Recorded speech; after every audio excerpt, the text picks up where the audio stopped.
She did. She handled the curriculum, Mary did. But she also went out and helped getting money. At the time, we're trying to get some money from the government. There was an office here in town. She handled it. She went downtown. I think I went with her only once. Then I went to Europe for several weeks. And I left that poor kid there, you know, just working, trying to get some money. She went down, I think it was the state office. There was one person down there. She did tell me, he did talk to me though before I went on the trip. He says, you know, the Mary Kinney, she is so honest. She is so sincere. He says, if I had more money, I'd give it all to her. And he did. He did. He gave her. Not me. I didn't have anything to do with it. She did it all. Not I. She got $1.3 million.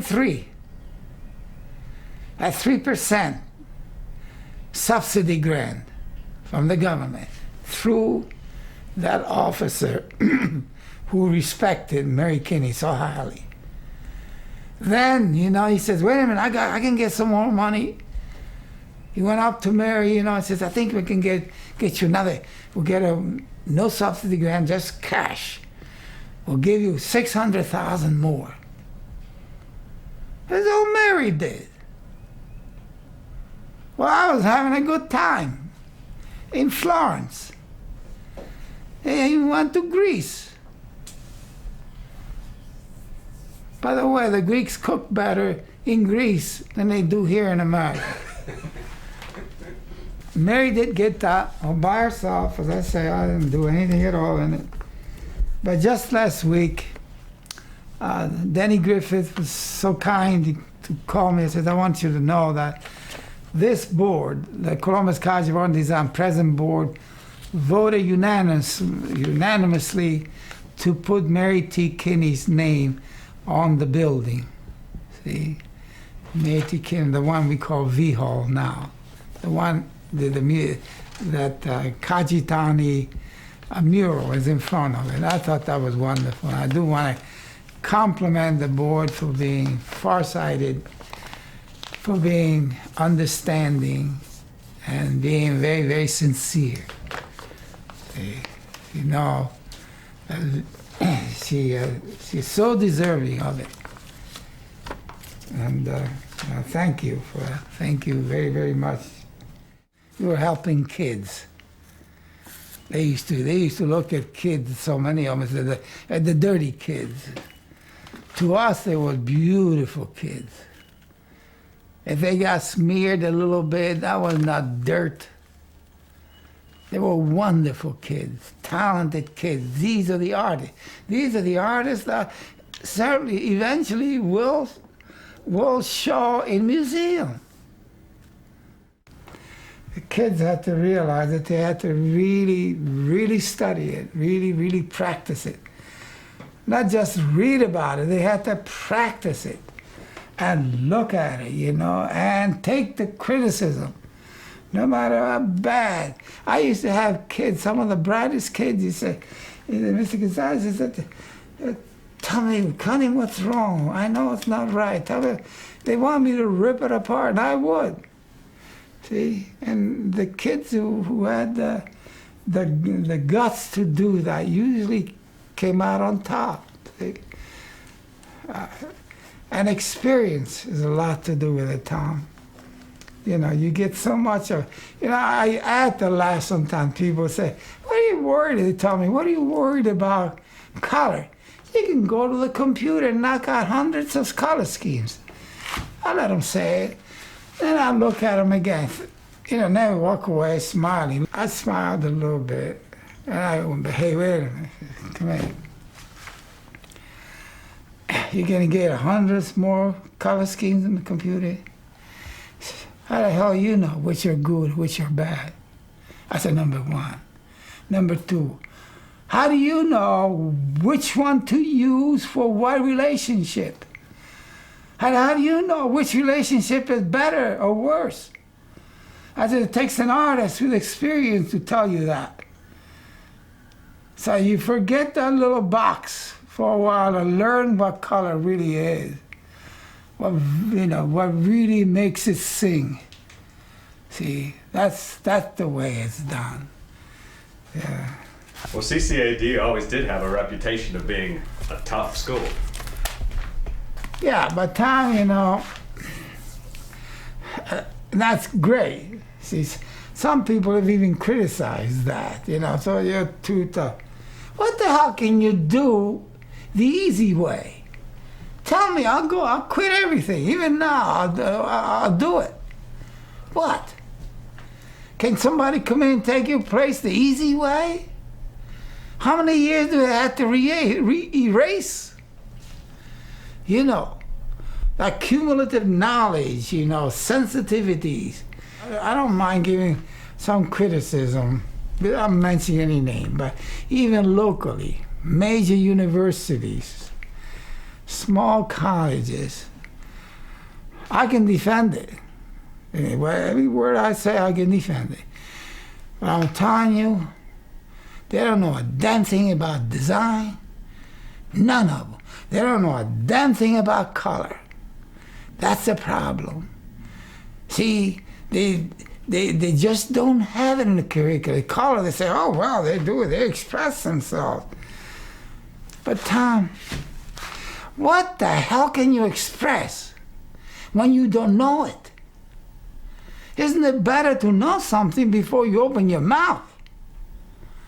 You see, that's the way the curriculum, this is why, about the foundation program that I really wanted to talk about this morning a little bit. We wanted in the foundation programs to make the students knowledgeable in everything. So I go up there and do some of the stuff, and after a while they begin to see. I said, it's the essence of the animal. I said, I don't want anything else but the essence in the simplistic kind of manner, in the simplest kind of form. See, so it's like here, one line will demonstrate the body, and it goes into the head and the eye and the nose. See? Almost a continuous line. That's not demanding. You don't have to use a continuous line. We started to teach. I was very young too, believe it or not. So we teaching these veterans, They were tough, but they were good. They were good workers, I used to load them with homework because they needed it. If they needed it. If they were weak in drawing, I'd make them draw. I'll never forget it. In my drawing class one time, one boy who had a tough time in the Army, I forgot now, this is about 50-some years ago. No, that was not 50-some years, 45-some years ago, something like that. He said, teach me how to draw, So, and I said, well, I'll do my best. And I had a very good teacher in drawing. I had certain facility in drawing myself, so I tried to take him along. And I made him see the structure of drawing, I made him work hard, Like the construction of a knee. One of the hardest things to draw is around drawing the neck. The neck kind of fits into the shoulder, I had that poor kid doing it so often. Now that I look back, I guess I was a little bit too tough. But at the end, when he graduated, in those years, he graduated with a certificate in 3 years. He came up to me and he shook my hands and he said, thank you so much. And you beat the hell out of me, but you taught me how to draw.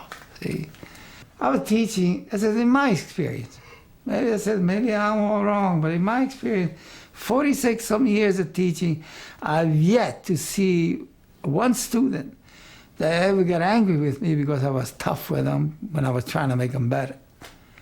Never. And I think, unfortunately, sometimes a lot of the colleges assume that. Too much, catering to the poor kid. Had the kids want to be good, that's what I found out. They all want to be good. They all want to be successful. I don't know, I yet to meet one kid who said, I don't want to be successful. We wouldn't go to that school anyway because at least we're known, and it still is, you know.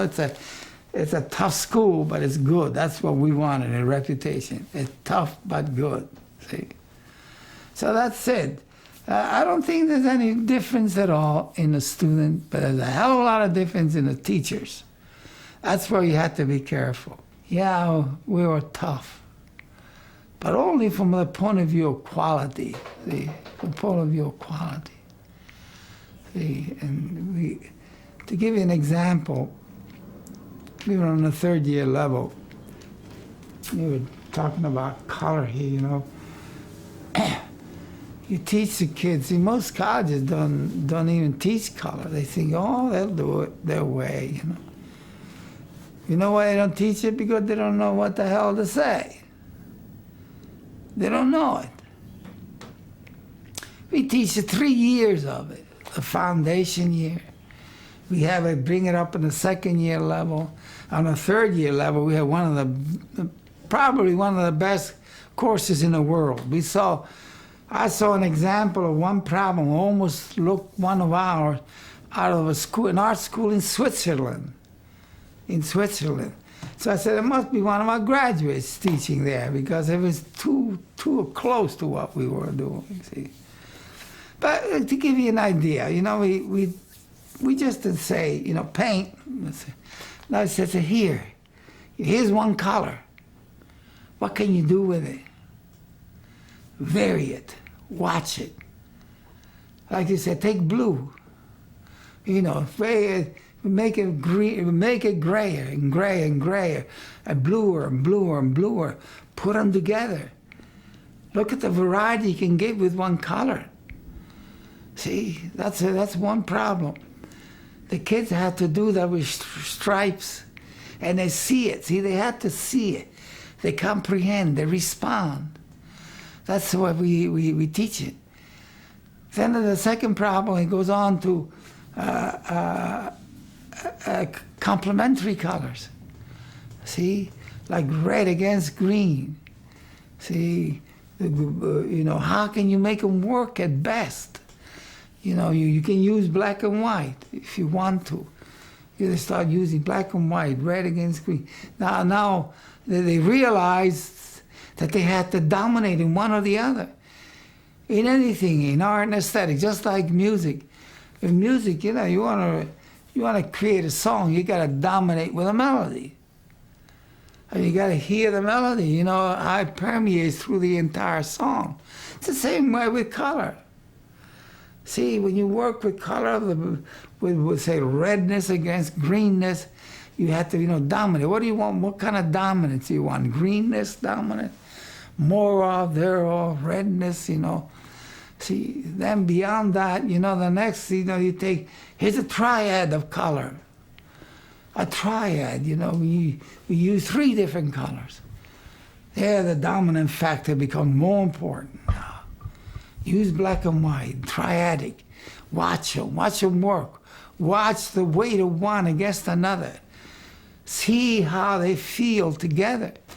See, if they break apart, it's remember the difference between a flag and a painting.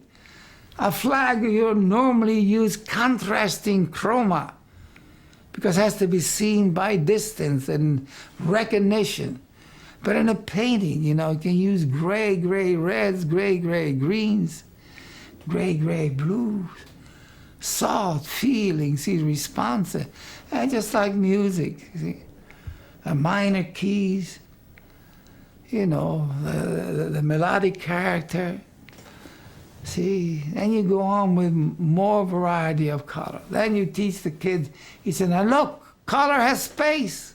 Some magazine, I've forgotten, years ago, they gave a print of Van Gogh's room, you know, his bedroom and the window in back, you know, and it was all in yellows, white, yellows, yellow greens, you know, light reds and whatever.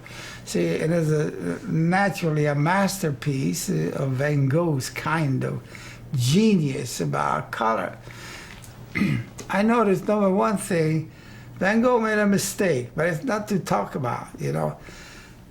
In the background, see, there's a window, see? And he painted the frame of the window too dark a color. He didn't have to go that dark. But don't forget, Van Gogh was a genius. He learned color almost by himself, spontaneously, as an artist. You know, I feel almost ashamed to even try to criticize it. I'm just pointing out that didn't have to go that dark. See, the same characteristic feeling of color would have come through. But the bad mistake is there's some writer, you know. I think he was a historian of some kind with a PhD, wrote beautifully. Oh, what a nice article he wrote. And I'm telling you, Tom, beautiful, beautiful article, you know, all about Van Gogh and his greatness and everything else. Then toward the end, he said, now you take that print that's in here and mat it on black. And I saw, when I read that, I said, okay, jackass. As soon as you mat that painting on black, you ruin the whole thing. Because the value contrast is too great. It will mar the feeling of the vibrance of yellows and all the colors that Van Gogh used. I dared to criticize his window, the Van Gogh did. Now this character says, you know, mat it on black. That's stupid. You do not do that. You can mat it on a light gray. And you watch that color, you know, glisten. The color of Van Gogh's painting will glisten. I want to say a little bit about design, because this design is so important in our lives. And it's being taught so poorly in schools. They really don't know what the hell they're doing in design either. We start out, one of the first problems, this is in the third year level, where they begin to recognize some things. See? We tell them to create a shape, simplicity of shape. See, now around the shape, design a poster as a symbol of that shape. See, as a melodic variety of that shape. Create a poster. Then, you know, go out, you want to be, you may add to some of you kids, you know, in advertising, create an ad. See? And then we get some of the kids in industrial design say, here, design a building around that shape. See? They can't say they can't do it, you know, because it can be done. I mean, great architects can design buildings around a shape. I mean, if they can't do it, they're not architects as far as I'm concerned. So we give them that. They do that a variety. Boy, what they know about design comes out immediately. They don't know what to do with that shape. I said, look, you create the characteristic. Why did I give you a shape? Because I want you to feel the characteristic. I said, if it's a square, which is simpler, see, you have to get the characteristic of 1, 2, 3, 4, you know, solid, rocky, something. If it's a circle, you know, it's curvilinear, it moves, you know, flexibility in that. If it's a triangle, you know, it's like in music, you know, like a waltz against a foxtrot, you see. This kind of thing, you go back and forth, music and design, see.